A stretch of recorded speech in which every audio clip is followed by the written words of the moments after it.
This DVD assumes you know the basic rules of how to play blackjack. If you need to learn them, you can find them at www.expertinsight.com.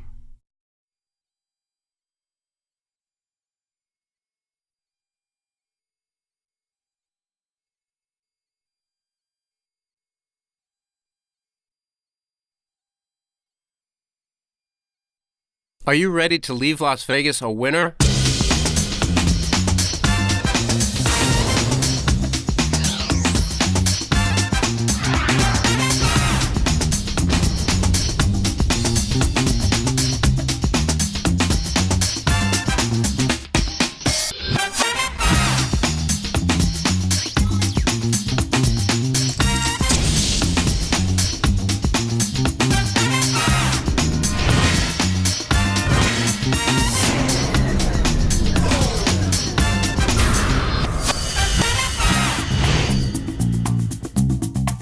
Hi, I'm Andy Block. 10 years ago, I started playing blackjack for profit with the infamous MIT Blackjack team. Since then, our teams have earned more than $5 million. In this Expert Insight presentation, I'm going to teach you the skills I learned on the MIT team.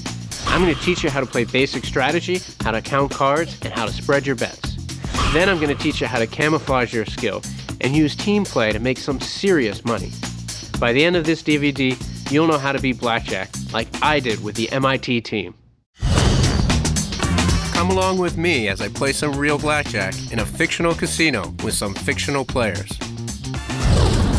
The first step in beating blackjack is basic strategy, knowing whether to hit, stay, double down, or split. Give me a 10. Face card. It isn't hard to learn, and I'll show you how in a minute. Alright, the dealer's showing a 10 and I have a soft 18. You'll see that basic strategy teaches us that facing a 10, we should hit this hand. I'll take one. Ouch.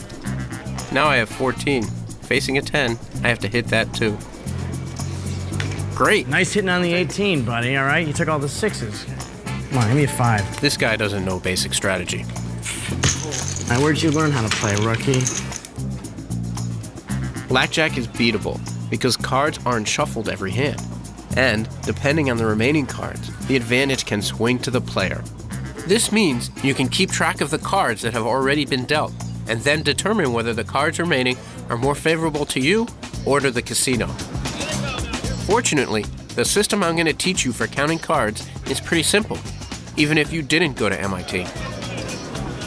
Finally, blackjack is beatable because you're allowed to vary your bet. I'm going to teach you how to vary your bet based on the count, so you're betting more when you have an advantage. This is called optimal betting. All right. 21. Hey, there we go. Hot table? All right, now it is. Most tourists play at a 2 to 4% disadvantage to the house, but not you. You're going to combine basic strategy, card counting, and optimal betting and play at a 1% advantage over the house. Casinos don't like when you have the advantage, so I'm going to teach you how to disguise your abilities so they keep welcoming you back. 14. You'll see that sometimes playing incorrectly is the right choice, just to convince the house that you're like every other tourist. 20. Can I see the next card? I'm sorry, sir, we're not. I know they can't show me that card. Anything to convince the house that I'm just another chump. When you start making big money playing blackjack, casinos will start noticing your game. For me, that's part of the fun. Basic strategy is the mathematically correct way to play, based only on your cards and the dealer's up card. The basic strategy chart included with this DVD gives you the correct play for every possible situation at the blackjack table. It will show you whether you should hit, stand, split, double, or surrender. You look across the top of the chart for the dealer's up card and along the left side for the hand that you hold. Let's say you have a 9 and the dealer has a 6 up. The chart says to double down.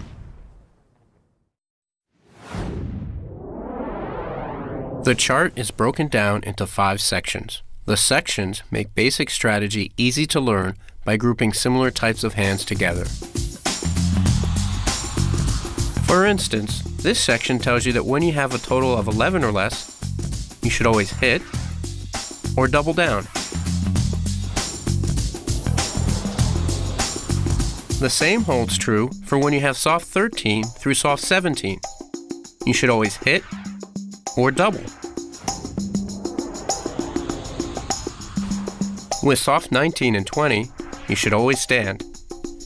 Soft 18 has a few ways to be played, and everybody loves a blackjack. There's one section just for pairs. Always split aces. Always split eights. Never split fives or tens. With every other pair, you're almost always splitting, hitting, or doubling. With a pair of nines, you should stand against a 7, 10, or ace.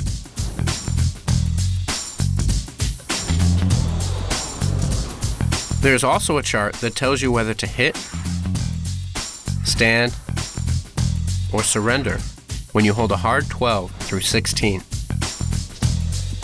Learning this chart is easier than you think. Don't worry if it takes time, but do learn this chart. It is the basic building block of beating blackjack. This chart is based on typical Las Vegas Strip casino rules. Shoe contains 6 decks. Blackjack pays off 3 to 2.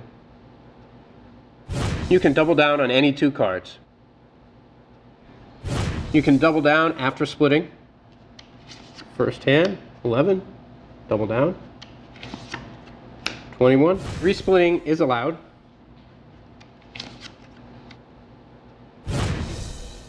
Some casinos hit on soft 17.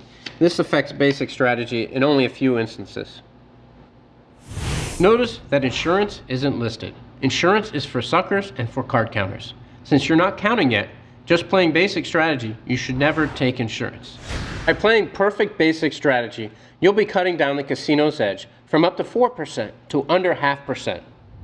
Look at it this way. A typical tourist who visits Vegas for a weekend plays about 6 hours of blackjack, which translates to around 1,000 hands. If this tourist is betting $25 per hand and losing 2% on average, he can expect to lose around $500. But if this tourist applied perfect basic strategy, he can expect to lose about $100. He saved $400 just by memorizing a chart. Obviously, our goal is to make money, not just lose less. We'll get to the winning part when we start counting cards and varying our bets. I suggest you keep a chart with you and play at a casino with it until you know basic strategy without even thinking. Most casinos don't mind you referring to a chart when playing. In fact, they probably like it because it indicates to them that you are a novice player and pose no threat. If you don't have easy access to a casino, there are software programs that let you practice for free by playing in a simulated casino. Go to www.expertinsight.com/blackjacktoolbox for details. Basic strategy summary. Using a chart in a casino is legal, even encouraged. Basic strategy cuts the house's edge and saves you money. Just in case you thought I was kidding the first 3 times I said it, I really mean it. Use the chart. Let's head back to the fictional casino and look at basic strategy in action. Since the casino still has an advantage, I want to find the table that gives me value for my money. This'll do. Hi. Hi. 2,000, please. I'm going to be betting 100 a hand. Change 2,000. 2,000 will give me a nice cushion for now. We'll talk more about bankroll and how much to bring to the table a little later. All right, players, make your bets. Here we go. 5, 6, 8, 9. 8, 9. It doesn't matter what card the dealer gets. I know that the basic strategy card says to always split 8s. Now, let's look at the girls' hands and see what basic strategy would advise them to do. Always hit or double down when you have 11 or less. You can't bust. 8 hits, 15. 15 on a 9. When you have a hard 15 and the dealer has a 9, you've got to take a hit. 20. Congratulations. 9 on a 9. You already know to always hit or double down when you have 11 or less. Hit. 17. 17 on a 9. Stay. Nice, very nice. Okay, my turn. Let's look at the order in which I make my basic strategy decisions. My first decision is whether or not to split or surrender. We already know to always split 8s. 8. Now I have 2 hands. 11. My second decision is whether or not to double down. With an 11 against the dealer's 9, I should double down. Double that. Double down. Here we go. 21. It's always fun when it works. 15. My final decision is whether to hit or stand. You've got a hit of 15 versus the dealer's 9. Hit again. 6. 25. Oh well, that happens too. At least I know I played it right. And 16 against the 9. Can I surrender? She can do whatever the hell she wants. You can surrender. Many beginners haven't even heard of surrender, and most casinos don't offer it. But it's favorable if you know when to surrender. The basic strategy card will tell you when you should surrender. Just one more reason to learn the card, folks. Dealer opens up 14. 14 hits. 24. Congratulations, you guys win. Let me get this straight. So the only way to win money in blackjack is by counting cards? Basically. Don't you have to be a genius to do that? Don't you have to be a genius to count cards? Not at all. In fact, on the MIT team, we used to say we could teach plywood to count cards. But before I show you how simple counting really is, let me explain why it works.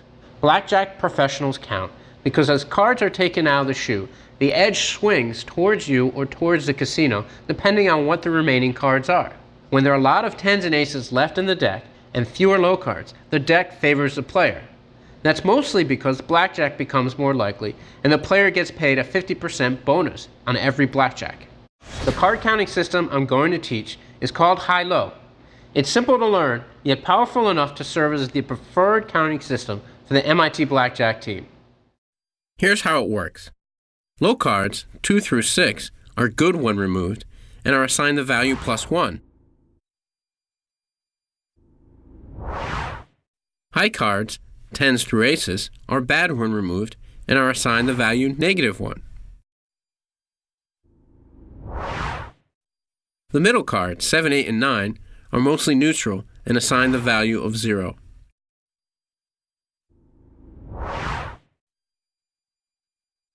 You always want to start counting at the beginning of a shoe, starting with 0. Let's practice. The 5 is a low card, +1. The 7 is worth 0, so the count stays at +1. The 5 is worth 1, so the count goes to +2. Another low card brings us to +3. 8s are 0. We stay at +3. An ace is -1. The count drops to +2. The 6 is worth 1 and brings us to +3. The soft 18 would double down. So would the 11. The queen is worth -1, so our running count goes down to +2. +3. +4. +3. See, you don't have to be a genius to count cards. You just have to practice. Let's try it a little faster now.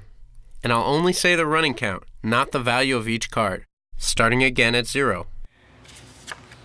+1, +2, +1, +2, +3, +2, +3. Once again, a little faster, starting from 0, with no yellow numbers to help you. -1, -1, 0, +1, 0, 0, +1, +2, +2, +3, +2. Here are a few practice drills that we found effective on the MIT team. You should always carry a deck with you. Count down an entire deck. If you do it correctly, the count will come out to 0. Try determining if the last card is going to be low, middle, or high. When you're counting right, you'll know what it is. Deal cards on a table while keeping the count. Deal the cards out while saying the total of each hand. If you can get a friend to deal to you, there are some great drills you can do with a partner. Have a partner deal to you as you try to play and count at the same time. Do the same thing, but this time have the dealer say the card values out loud. The stress test, or the checkout. While your partner deals and tries to distract you, count down and play 3 full shoes. If you can get through all 3 shoes, making less than 3 mistakes total, you're ready to try your new skill in a casino.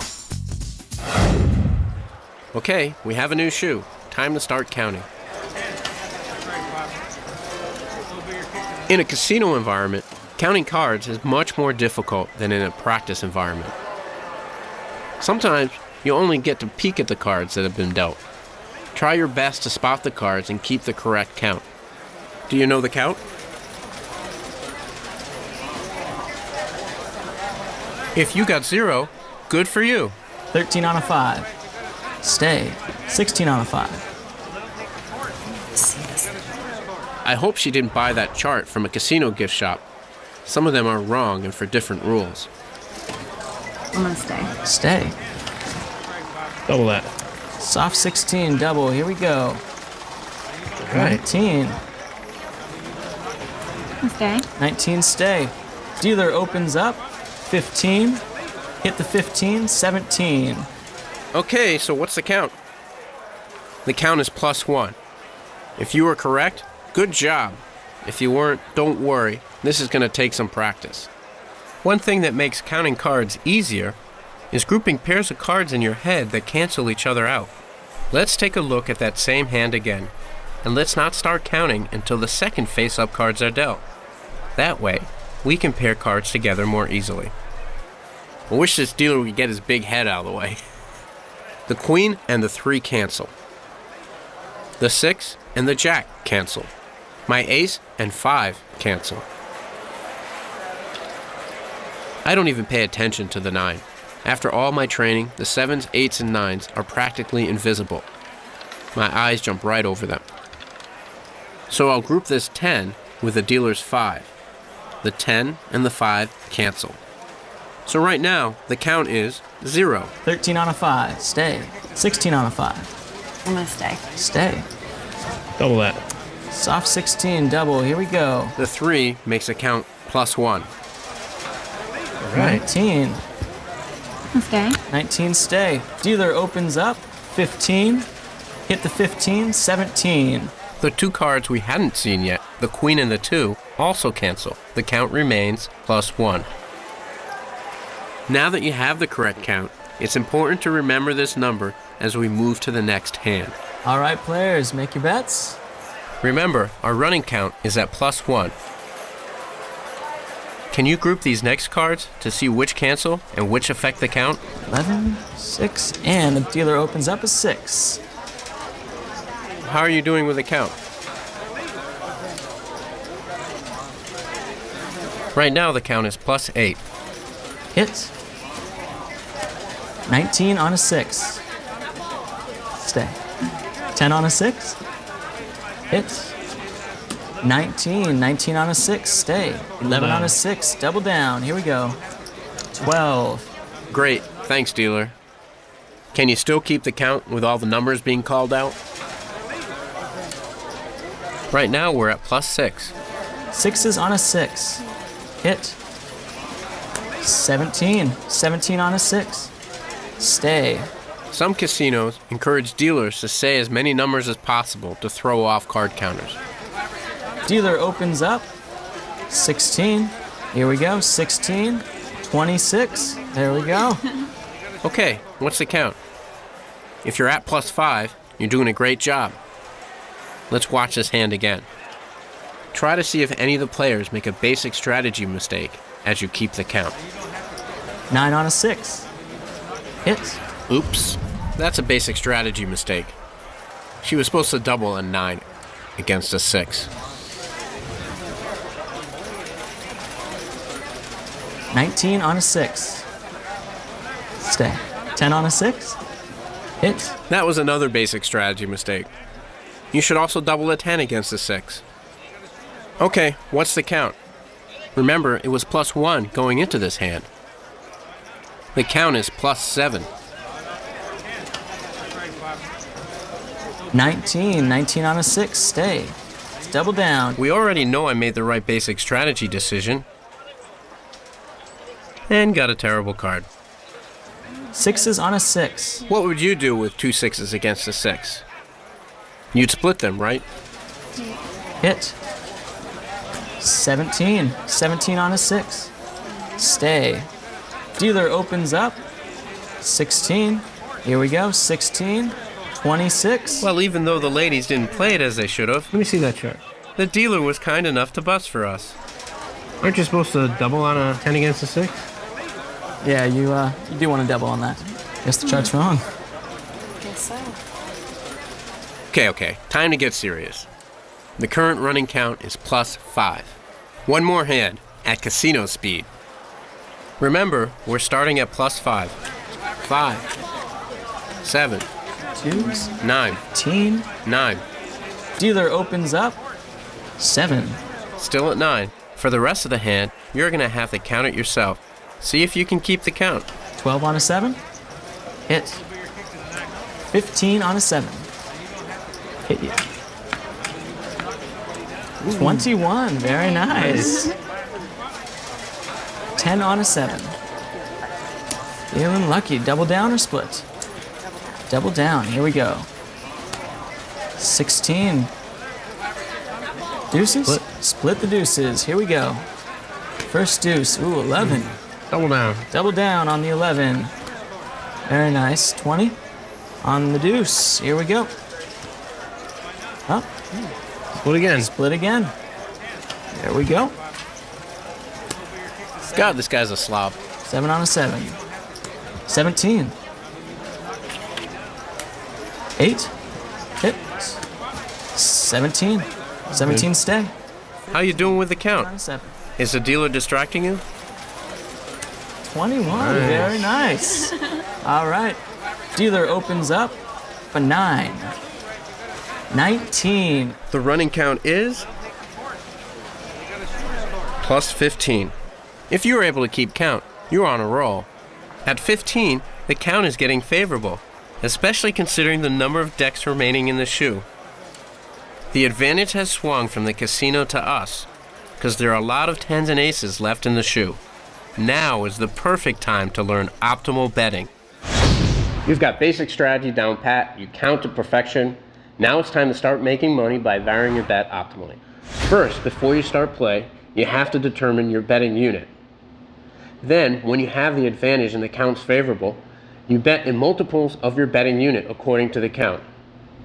Let's get started determining your betting unit. Your bankroll is what you're willing to invest in yourself as a blackjack player. If you want to do this for serious profit, you need to invest in yourself over time. Your betting unit should be 1/1000th of your total bankroll. Your bankroll is how much money you're willing to lose without going crazy.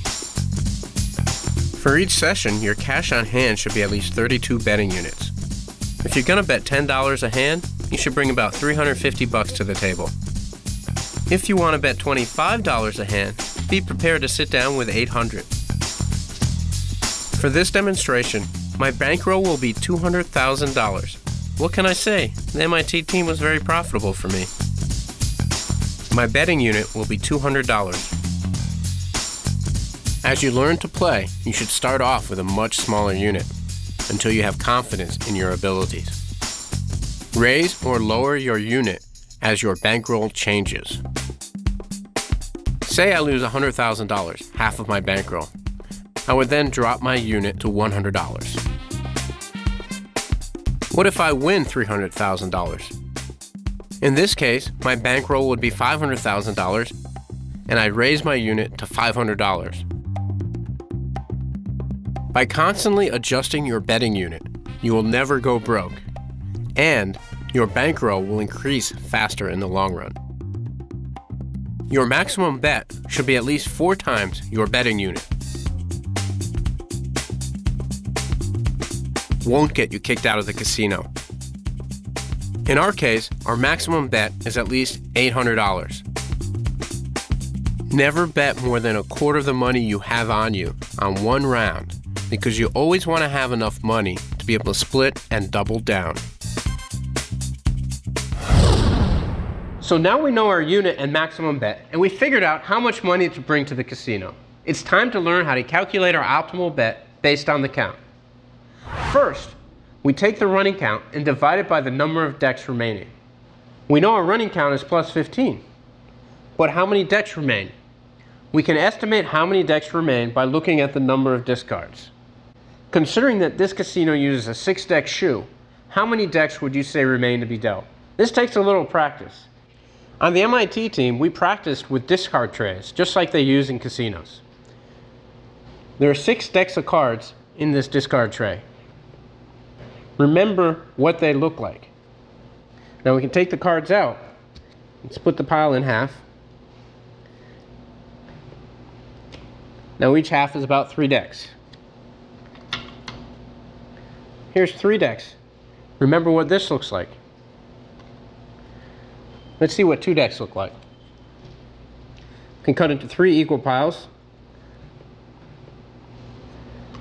Here's 2 decks. Let's add 2 more. 4 decks. Let's add 1 more deck. And 5 decks.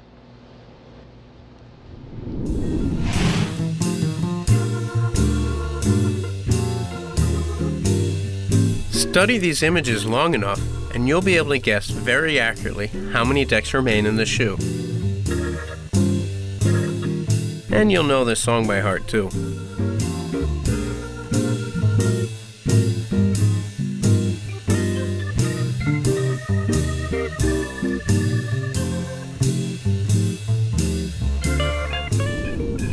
Now that we can accurately estimate the remaining decks in the shoe, we're ready to determine our optimal bet. Optimal betting. First, keep an accurate running count. Approximate the number of decks remaining. They're using a 6-deck shoe, so take the number of decks you see in the discard tray and subtract it from 6. That's how many decks are remaining in the shoe. Divide the running count by the number of decks remaining. This is called the true count. Subtract 1 from the true count to determine how many units to bet. Multiply the number of units to bet by your betting unit. Play 2 hands at a time on spots next to each other and bet that amount per hand. If you're the only player at the table, or if you can only play 1 hand, bet 25% more on 1 hand. Back in the fictional casino, our running count got up to 15. There were about 5 decks remaining in that shoe. 15 divided by 5 is 3. 3 is our true count. 3 minus 1 equals 2, so we should bet 2 units. If your result is ever less than 0, bet as little as you can without drawing too much attention to your bet. Even sit out if you can get away with it. Ideally, you don't ever want to place a bet when you don't have an advantage. But if you sit out or leave every time you don't have an advantage, the casino will suspect that you are a card counter. A quick review before I put out my money. Our running count is at plus 15. The blonde laughed at my jokes but won't give me her phone number. We've played through about 1 deck, so there are about 5 decks remaining. 15 divided by 5 equals 3. Our true count is plus 3. Now we subtract 1 from our true count of 3, and we get 2, so we bet 2 units. So I'm going to bet 200 times 2, or $400 on each hand. Here we go.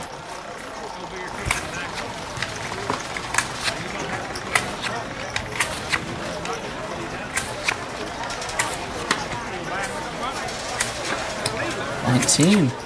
18, 10, Right. 18, 16, What's the dealer got over 17. What does the dealer have? Dealer has a deuce. Stay. 19 on a 2, stay. 18 on a 2, stay. Of course I'm going to double my 10 against the dealer's deuce. I learned that on my basic strategy card. there? Double that. Double on the 10. Nice. 19. Very nice. Good 18, stay. 16 on a deuce. Stay. Are you still keeping track of the count? Here we go. Dealer opens up a 6. And 10, 15, 21. Oh, That was a bummer. As a blackjack player, there are going to be many times when the cards just don't fall your way. The good news is that even though we lost that hand, the running count went up by 4, and now is a very juicy plus 19. Did you get 19? If you didn't, watch that section of the DVD again until your count is coming out the way it should. There's about 4 3/4 decks left. 19 divided by 4 3/4 is, well, it's too difficult to figure out at the blackjack table. So let's make things easier on ourselves. I'm rounding the number of decks remaining up to 5, and I'm also going to round the running count up to 20, which is a multiple of 5. Because I'm rounding both numbers in the same direction and then dividing, the result will still be close. 20 divided by 5 is 4. Our true count is plus 4. 4, our true count, minus 1 is 3. So I'm going to bet 3 times my unit, or $600.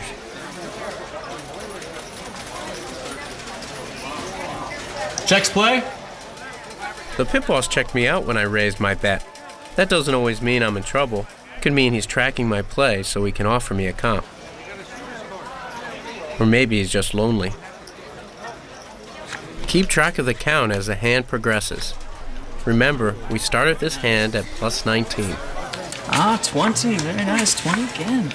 Blackjack! Wow. Big hands. Right. 20. Wow. Great hands. And dealer opens up 10. 21. Congratulations. 15. Here we go. 25. Congratulations. What's the running count? It was plus 19 at the beginning of the hand. 2 big cards drop the count by 2. 2 more big cards do it again. The blackjack was worth minus 2. 2 kings means subtract 2 more. The 9 is invisible, and my ace cancels with the dealer's 5.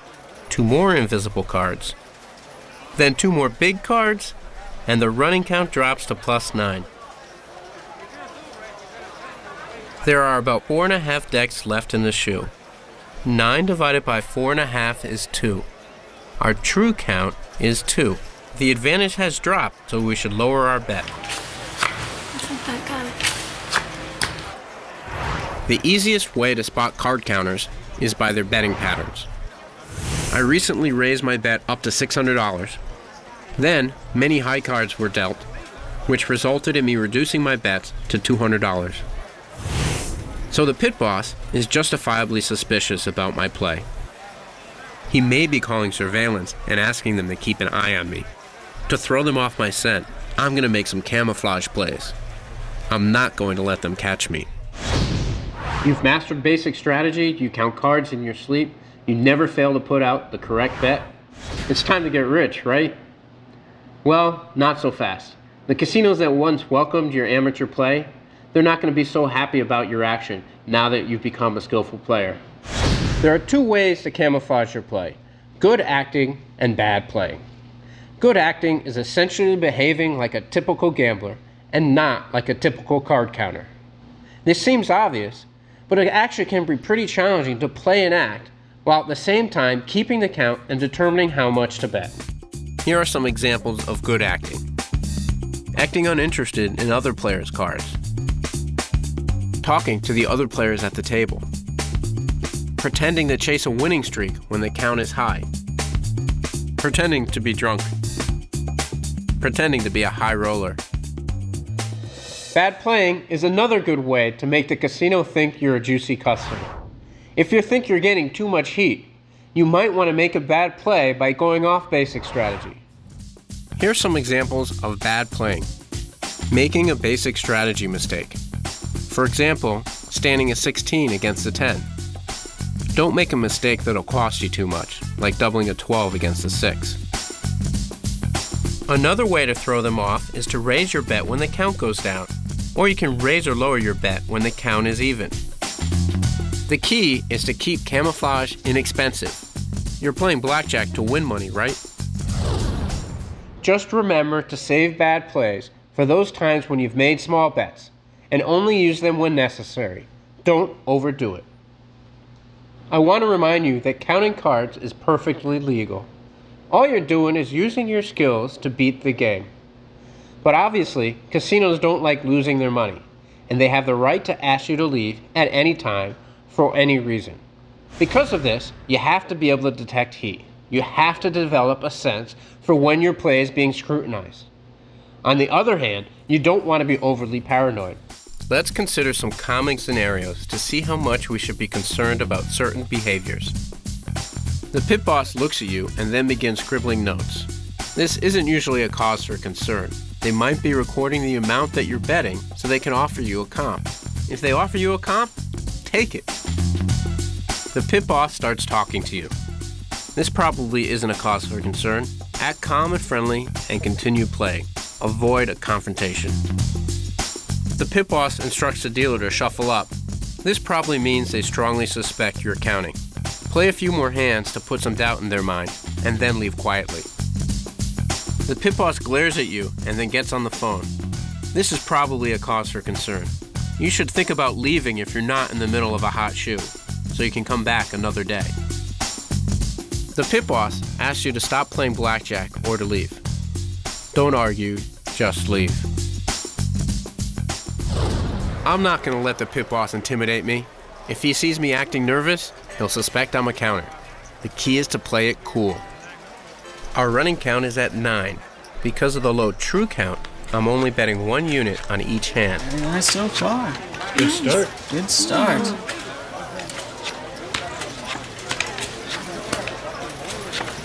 Right. Very nice. Love getting blackjack. It's better than anything. Well, almost anything. Dealer opens up a 3. This looks like a good time for me to make a bad play, but I'm not going to take a hit with a 15 against the dealer's 3. 15 on the 3, stay. 20 on the 3, stay. Here we go. Dealer opens up 6. 12. 22. You're still counting, right? The running count has dropped to +3. I don't have an advantage, but since I'm about even with the casino, I'm going to make a camouflage play that won't cost me much. I'm going to raise my bet from $200 to $500. When the pit boss sees me raising my bet after a round of almost all face cards, it's unlikely that I'll think I'm a counter. The most effective camouflage happens to cost you nothing. It's called team play. Team play is a division of labor. When it works, it's invisible, nearly impossible to detect. It's where the big money is in the world of blackjack. Here's how it works. Each player on the team has a role. A spotter is responsible for keeping track of the count. When the count is high enough for the players to have the advantage, the spotter signals another player, a gorilla or a big player. A gorilla acts like a high roller or drunk, making large bets based on a signal from the spotter. There are also back spotters or back counters. They count cards from behind the table. When the count is high enough to call in a player, they give a signal. A big player is different than a gorilla. Once they're past the signal, they can keep track of the count and adjust their bets on their own. To an unsuspecting casino, team play is invisible. It's the ultimate camouflage. The team should never meet in the casino where they plan to play. Hey, book a room in another casino. 10 years ago, Kat made a bundle of money with the MIT Blackjack team. So money isn't a motivator for her. It's the buzz of beating the casino that keeps her in the game. God, I love this city. How'd he do? Not bad. Is he an alum? No, I met him at the tables. Tyler is the newest member of the team. He's a rock-solid counter and will make a great spotter. He's never played for the big money, but I think he'll be able to keep his nerves in check. Hey, how'd it go? It was great, man. Good, then you wouldn't mind doing another checkout. Team members should always practice their skills, 12, 10, 9, 8, 7. Do you come here often? especially the new members of the What's your team. name? Where are you from? Hi, my name's Kat. Do you know what time it is? Are you staying at the hotel? Hey, brother. Hey, where you been? Paul was once the best blackjack player in the world. Recently, he got himself stuck pretty good betting sports. His weakness is emotional control. What's the signal for the deck is hot? Okay, good. What's the signal for a cold shoe? Paul, get out now. Come on, you guys. This was like 6 years ago. Can we just drop it? Okay, let's talk about the target. Which casino should the team target? Here's why we chose our fictional casino. The music awards are in town this weekend, and this casino will be packed with rock stars and high rollers. This casino is going to be taking a lot of action. Their surveillance is going to be stretched thin. In other words, we should be able to put out the big bets without attracting heat. Another reason to choose a casino is deep deck penetration. This casino deals at least 75% of the cards in a shoe, which increases the likelihood of higher true counts. Remember, we all have specific jobs: spotter, big player, and gorilla. There she goes, like a machine. Tyler gave Kat the signal for a positive shoe. Kat came over to the table, and Tyler passed the count with a verbal signal. Then Tyler stuck around to make sure Kat picked up the right count by watching how much she bet.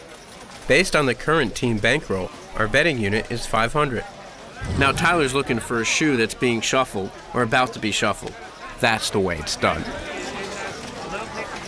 Keeping records is critical. I've been playing for over an hour and I haven't had a decent shoe.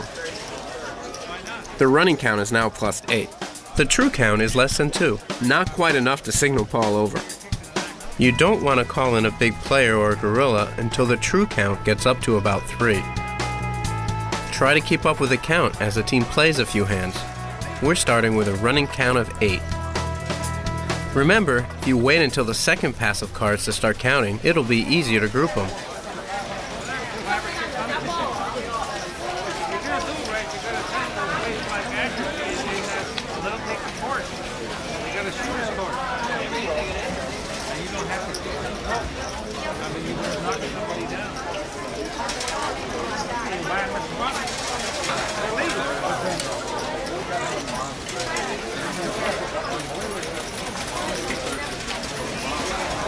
The running count is now +12. There are 3 decks remaining. 12 divided by 3 is 4. Our true count is 4. Subtract 1 to get 3. It's time to start betting 3 times our unit. And it's time to signal in Paul. Hey, everybody. Hey, brother. Unlucky lady, right, dealer? I hope so. I wonder if Paul picked up the count. All right, 15 on me. He picked up the count and bet the correct amount. I'll just play one hand and Paul will play 2. It's good to mix it up every now and then. You're still counting, right? All right. Okay. When things go well, you're gonna have a lot of money out on the table. Keep your head together. You still have to know your basic strategy and remember to count. Hey. Lady Luck, I love you.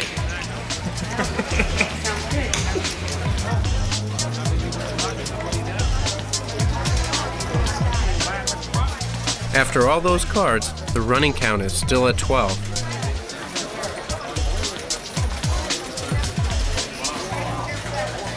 Always watch that the dealer pays you off correctly. They're usually not trying to rip you off. They just make mistakes once in a while. Yeah. Got it. Keep your eye on that guy. Pitt says he's moving his money with the count. Okay. Let's see what he's up to. Doesn't Paul see the pit boss? Considering how much he's up, this heat is legitimate. All right, Pamela. Big cards, little cards. How you doing with the count?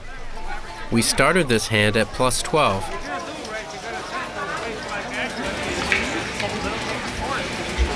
Double one.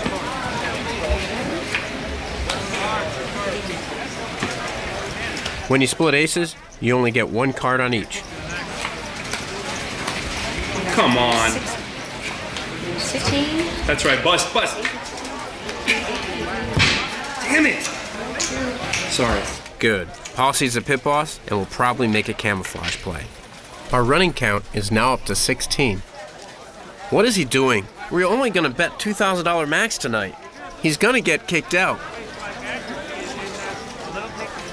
We started this hand with a running count of 16. Feel it. I hope you can control yourself better than Paul.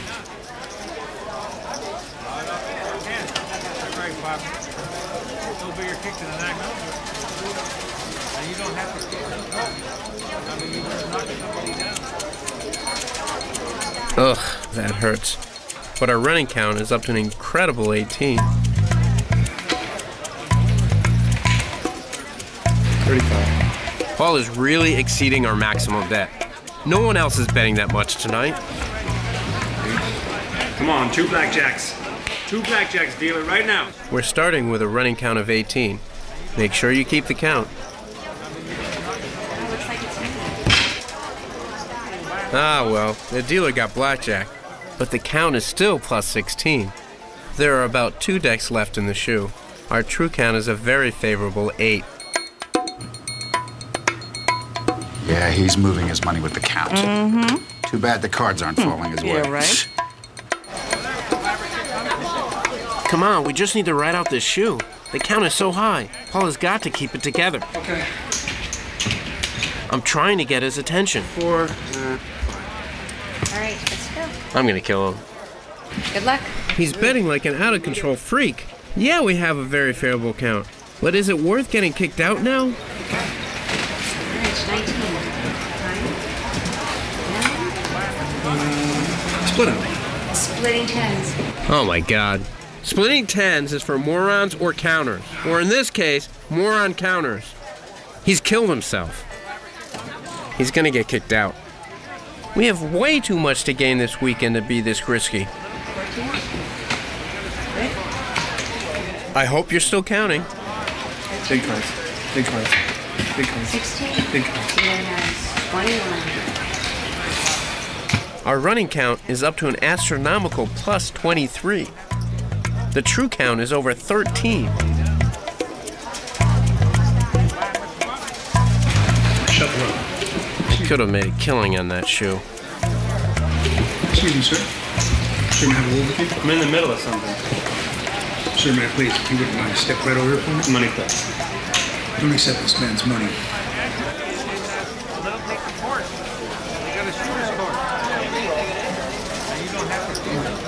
Sir, don't have me remove you.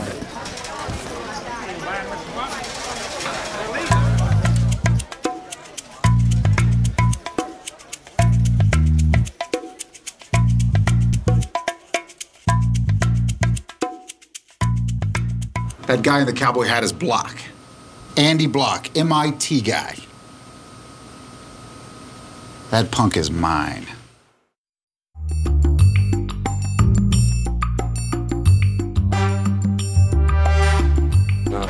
She quit. Cat quit? What were you thinking? The pit boss was right there and you still split tens. Yeah, but the count was so high, I couldn't lose. You got yourself kicked out and you put the rest of the team in jeopardy. I'm sorry, okay? It won't happen again. You're right. It won't happen again. What? Paula got to kick you off the team. What? You can't go back in that casino. Oh, Andy, come on. Think about it.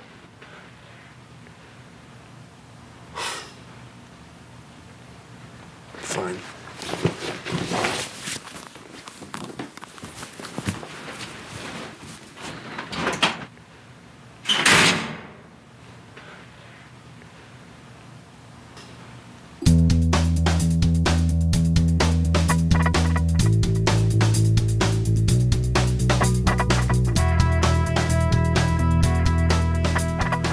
Bingo. Right monitor. Keep your eye on the guy in the cowboy hat. Make sure he doesn't leave. Yeah, I know who he looks like, but it's not him. It's Block. Sorry, sir. I'm gonna need you to follow me. What's the problem? I need you to go with me right this way, please. If they think that's me, they're way off. This is me right here, looking very 1978. With Cat gone, our bankroll is smaller, so our betting unit is down to 400. Was it this crowded on Friday? That was my verbal signal. The count is plus 13. There are 4 decks left. The true count is about 3. I subtract 1 and get 2. I multiply my current unit by 2, giving me $800. We started this hand at plus 13.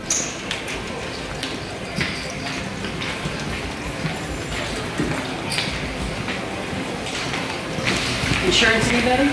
Because the true count is greater than 3, I'm going to take insurance. When the dealer has an ace, it's critical to count the cards as fast as possible. If they have blackjack, they scoop up the cards very quickly. Did you catch the count? It's now plus 11. Hey, it's Johnny Chan. And Owen Wilson's cousin. I'm only supposed to bet $800 here, 2 units. But I want to vary my bet from Tyler's, so it doesn't look like we're both betting the same amount. Perfect. Our combined bets equal 2 hands at $800 per hand. Tyler's doing a great job. He's supposed to surrender that 16. Ooh, he hits and busts. Any big card.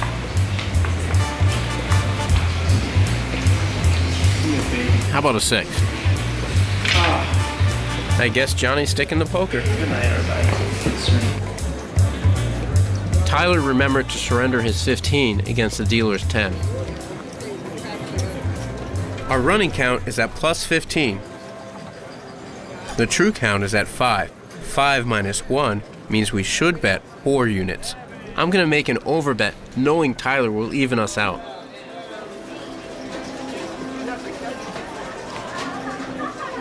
$220s, I like it. And a blackjack for Tyler.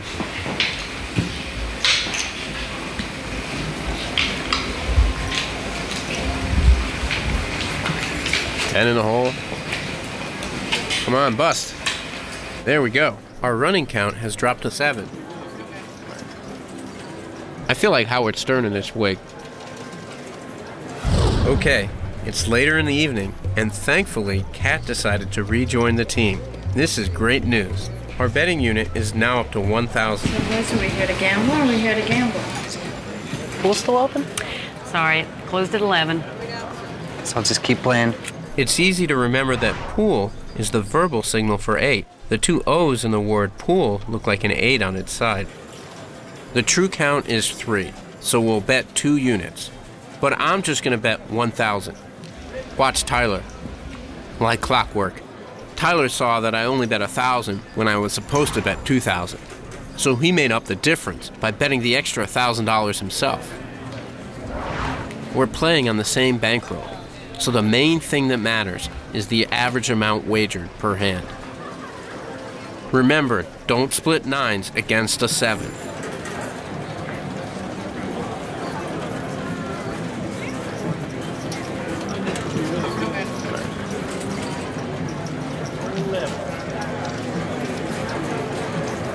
Our running count is up to 9. There's a rock star being detained in my hallway. Oh, you're not falling for that accent. That guy is Block. I see. So then tell me, Detective, how did Andy manage to shrink himself 6 inches?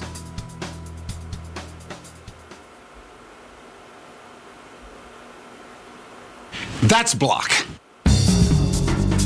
This is the last hand for this shoe, and the true count is positive 11. This is awesome. We're spreading bets by a multiple of 10 units.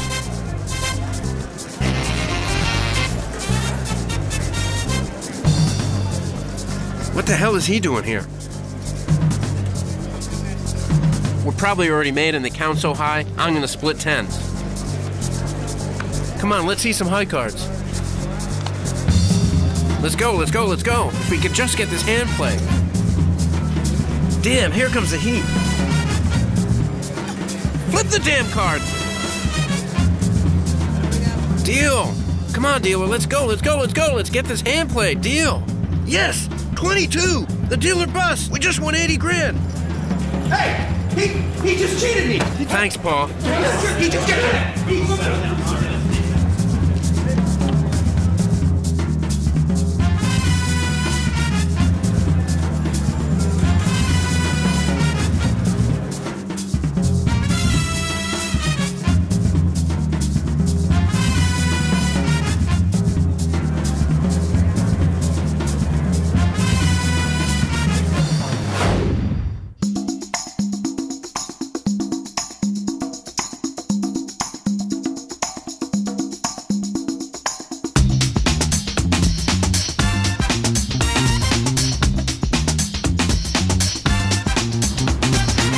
Kind of fun, wasn't it? A little bit too much fun. Yeah. I'm sorry about the other night. Oh boy. Is she gonna rip me a new one? I know. You took one for the team, didn't you? Thanks, man. To the team. The team.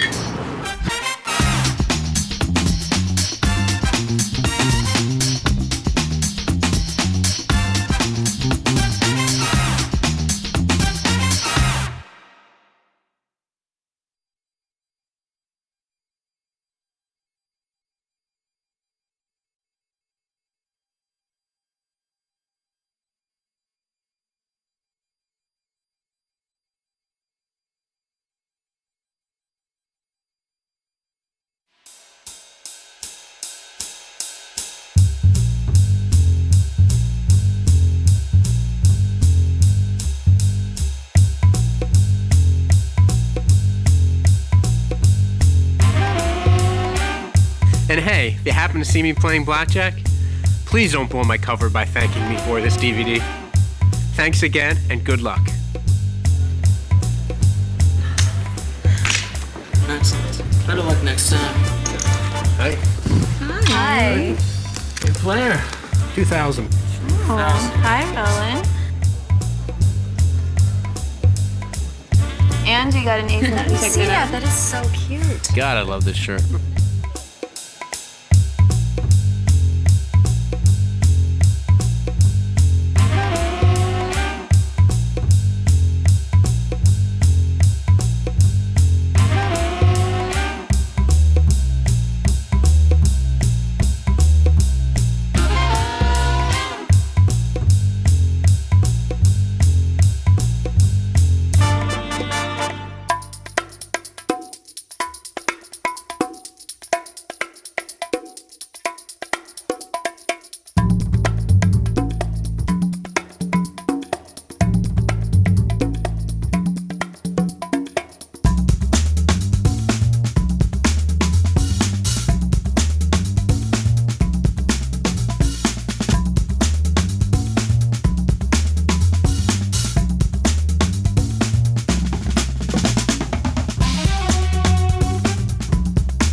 This is Final Table Poker. Join Poker King Phil Gordon for this groundbreaking DVD and get inside the mind of a pro. To win at poker, you've got to be aggressive. Hear how pros think in the heat of battle. This board is very threatening, and the pot is already very big. Let Phil's authoritative lessons mold you into a master. You must be able to bluff effectively. With dynamic visuals that bring his tips and tricks to life. Freeze. Did you see that? That was a tell. Plus 2 viewing modes to match your skill level, special guest players, and DVD inserts to help you swim with the card sharks. Gotta stay calm. Gotta stay calm. Eye-catching. Whoa, nice chip trick, Butch. Irreverent. I'm all in. I want to puke. Suspenseful. Big 9. Big. This is Final Table Poker. Yes! Yes! To order your copy of Final Table Poker on DVD, visit our website at expertinsight.com or call 1-800-555-5555. For more details, visit expertinsight.com. This is Final Table Poker.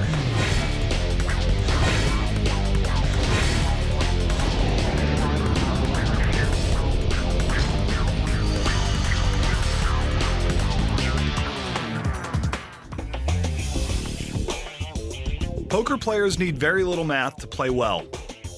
Once and for all, I'm going to show you the correct way of counting outs, using the rule of 4 and 2, and calculating pot odds, so that you'll be able to make winning decisions at the table.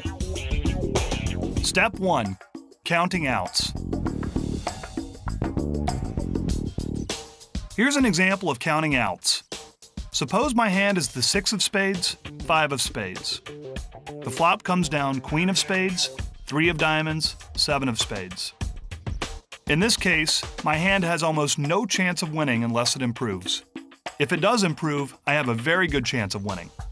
First, I see I need any spade to make a flush, or any 4 to make a straight. Notice that the 4 of spades appears twice. I'm careful to only count it 1 time. I have a total of 12 outs. 12 cards can come that will improve my hand to what I hope will be a winning hand. Step 2, the rule of 4 and 2. After I figure out how many outs I have, I use the rule of 4 and 2 to determine how often I'll make a winning hand. Let's start off with the rule of 4. After the flop, I multiply my number of outs by 4 to determine my chances of making a winning hand. In this case, I have 12 outs. 12 times 4 is 48. Therefore, I have about a 48% chance of improving my hand by the river.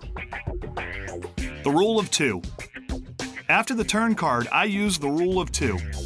Suppose the turn card comes the 8 of clubs. Now I have 15 outs. All the spades make a flush, the 4s will make a straight, and 9s will also make a straight. I now multiply my number of outs by 2, and that tells me that I've got a 30% chance of catching a winning card on the river.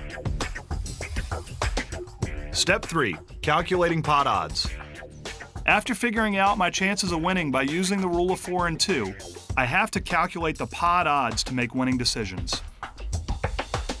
Suppose the pot has $300 in it. My opponent bets $100. Now the pot contains $400. I'm being asked to call $100 to win $400. My pot odds are 400 to 100, or simplifying that, 4 to 1. If I call $100, my $100 chip will represent 1/5 or 20% of the pot. So I need a 20% chance to win to justify calling. Step 4, making winning decisions. After counting my outs, using the rule of 4 and 2, and figuring out the pot odds, I can make correct winning decisions at the table. This is what it's all about. Suppose I have 5 outs after the flop. 5 times 4 equals 20%. I've got a 20% chance of making my hand. After the bet, there's $200 in the pot. I'm being asked to call 100. I'm getting 2 to 1 pot odds. Therefore, I need a 1 out of 3, or a 33% chance to win to justify calling that $100 bet. I only have a 20% chance of winning, so in this case, folding is the winning decision.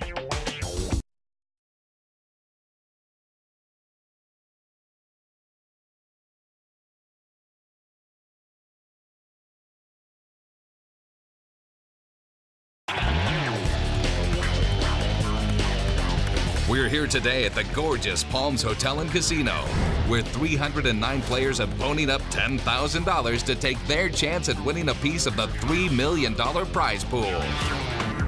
Lady Luck has smiled upon 6 players who will match wits tonight on the felt battlefield. By the end of the night, only 1 player will remain. Only 1 player will claim the championship trophy and $750,000 in cash. This is Final Table Poker.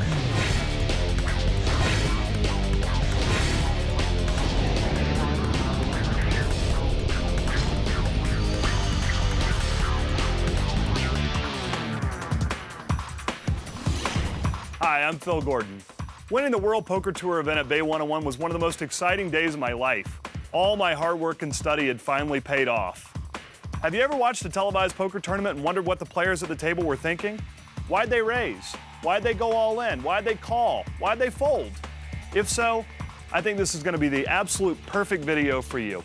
In this first Expert Insight presentation, you're going to listen in on my thought process as I play at a final table very similar to Bay 101. You're going to experience the excitement and pressure of playing at a final table under the lights and on camera. Most importantly, you're going to learn how I make winning decisions at No Limit Texas Hold'em. I should note that the insights in this video assume that you already know the real basics of Texas Hold'em and poker. But if you need a little brushing up, I would suggest that you go to the Expert Insight website for a great explanation of the game.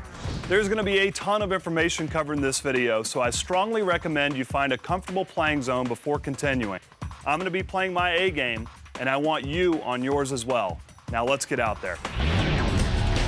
Welcome, everyone, and thanks for joining us. Now let's take a closer look at the 6 players who will be competing in tonight's event. Okay, we're back with a $1,000 ante, 3 and 6,000 blinds. Harmony has a button. All right, I'm still in late position. Haven't won a pot yet. Chris Ferguson, first act.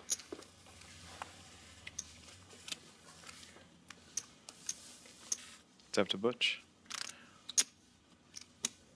Man, he plays a lot of hands. Butch makes it 6,000. That's a call. All right, great hand, big slick. I'm going to raise with this strong hand here and try to get heads up in position against Butch. I want to get more money into the pot right now. Phil makes it 40,000. Call. And Harmony calls. Harmony, quick call there. I wonder what she's got. That does not make me very happy. My good position here just went out the window. Not a KW. Passes. And around to Bruce. Let's hope he doesn't play.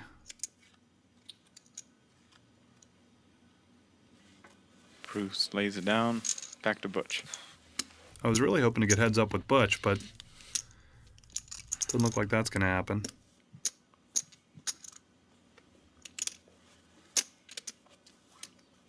Who passes? No, not going to happen. Instead, I'm heads up with Harmony out of position.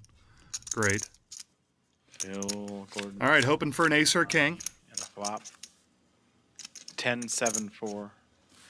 3 different suits. Phil Gordon first. If I check here, Harmony's going to take advantage of her position and bet no matter what she has. After she bets, I'm not going to know if she actually has a hand or if she's bluffing. Because the flop's only 10 high and has 3 different suits, I'm not afraid to be aggressive. Very often in this spot, the first player to the pot wins. By making this play, I might win the pot right now. I'm going to reduce Harmony's power of position by making it more difficult for her to bluff. And if Harmony calls, I can still catch an ace or a king on the turn and hope to have the best hand. To win at poker, you've got to be aggressive. Selectively aggressive. He leads out for 60,000. Harmony's a great player. She knows what I might be up to, but might is the key word here. Unless she's got a powerhouse hand, Harmony's not going to want to pay 60,000 to find out what I might be up to. That being said, I'm still hoping she folds. Harmony, please fold. Please. Harmony passes. She folds. Gordon wins a pot. And I win my first pot of the final table. Fantastic. Being first to the pot is an effective way of applying selective aggression. When the flop came 10 high with 3 different suits, I selected this as an opportunity to be aggressive, and then I bet right into harmony. I pick my spots carefully, but then I play forcefully. Poker players need very little math to play well. Once and for all, I'm going to show you the correct way of counting outs, using the rule of 4 and 2, and calculating pot odds, so that you'll be able to make winning decisions at the table. Step 1, counting outs. Here's an example of counting outs. Suppose my hand is the 6 of spades, 5 of spades. The flop comes down Queen of spades, 3 of diamonds, 7 of spades. In this case, my hand has almost no chance of winning unless it improves. If it does improve, I have a very good chance of winning. First, I see I need any spade to make a flush, or any 4 to make a straight. Notice that the 4 of spades appears twice. I'm careful to only count it 1 time. I have a total of 12 outs. 12 cards can come that will improve my hand to what I hope will be a winning hand. Step 2, the rule of 4 and 2. After I figure out how many outs I have, I use the rule of 4 and 2 to determine how often I'll make a winning hand. Let's start off with the rule of 4. After the flop, I multiply my number of outs by 4 to determine my chances of making a winning hand. In this case, I have 12 outs. 12 times 4 is 48. Therefore, I have about a 48% chance of improving my hand by the river. The rule of 2. After the turn card, I use the rule of 2. Suppose the turn card comes the 8 of clubs. Now I have 15 outs. All the spades make a flush, the 4s will make a straight, and 9s will also make a straight. I now multiply my number of outs by 2, and that tells me that I've got a 30% chance of catching a winning card on the river. Step 3, calculating pot odds. After figuring out my chances of winning by using the rule of 4 and 2, I have to calculate the pot odds to make winning decisions. Suppose the pot has $300 in it. My opponent bets $100. Now the pot contains $400. I'm being asked to call $100 to win $400. My pot odds are 400 to 100, or simplifying that, 4 to 1. If I call $100, my $100 chip will represent 1/5 or 20% of the pot. So I need a 20% chance to win to justify calling. Step 4, making winning decisions. After counting my outs, using the rule of 4 and 2, and figuring out the pot odds, I can make correct winning decisions at the table. This is what it's all about. Suppose I have 5 outs after the flop. 5 times 4 equals 20%. I've got a 20% chance of making my hand. After the bet, there's $200 in the pot. I'm being asked to call 100. I'm getting 2 to 1 pot odds. Therefore, I need a 1 out of 3, or a 33% chance to win to justify calling that $100 bet. I only have a 20% chance of winning, so in this case, folding is the winning decision. Which has played every hand so far. Not this one. Finally lays one down. When I'm the first player in, I almost always raise. I'm going to raise for 5 reasons. I want to get more money in the pot when I have a good hand. I want to try to limit my competition.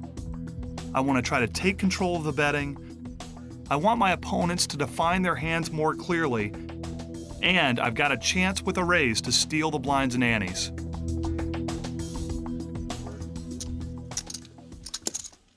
Who makes it 25,000?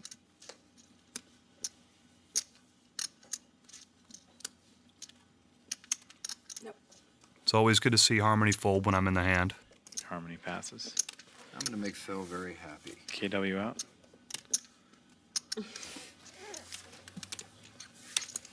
Bruce lays it down. Back to Chris Ferguson, who calls the 25. Heads up pot. Phil Gordon, Chris Ferguson, That's interesting. Chris rarely just calls before the flop, so it's pretty possible he's slow playing a good hand. First 3 cards come down. Queen, 5, 3 with 2 hearts. Fantastic flop. Top pair, great kicker. I've got good position. Chris checks it. I've slow played Chris in situations like this before, but I'm going to bet right out here.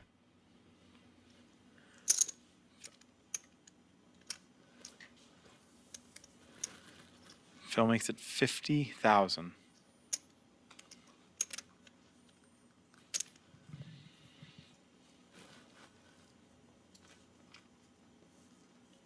The longer he studies here, the worse I'm feeling about my hand.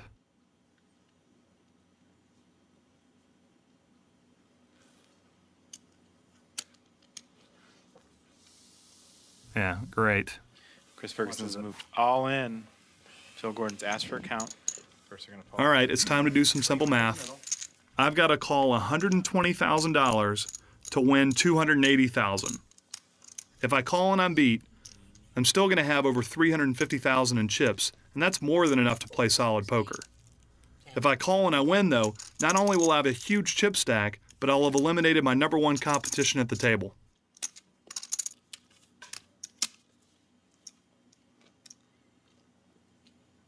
Pot's offering me almost 3 to 1 on my money.